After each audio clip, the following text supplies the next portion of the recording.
مومنو، جب تم احرام کی حالت میں ہو تو شکار کے جانور نہ مارنا،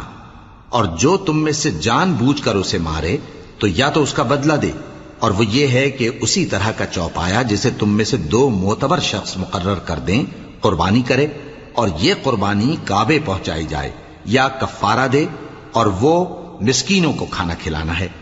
یا اس کے برابر روزے رکھے تاکہ اپنے کام کی سزا کا مزہ چکھے، اور جو پہلے ہو چکا وہ اللہ نے معاف کر دیا، اور جو پھر ایسا کام کرے گا تو اللہ اس سے انتقام لے گا،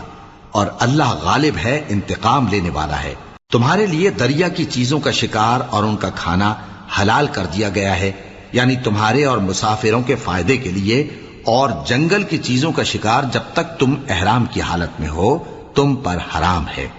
اور اللہ سے جس کے پاس تم سب جمع کیے جاؤ گے ڈرتے رہو۔ اللہ نے عزت کے گھر یعنی کعبے کو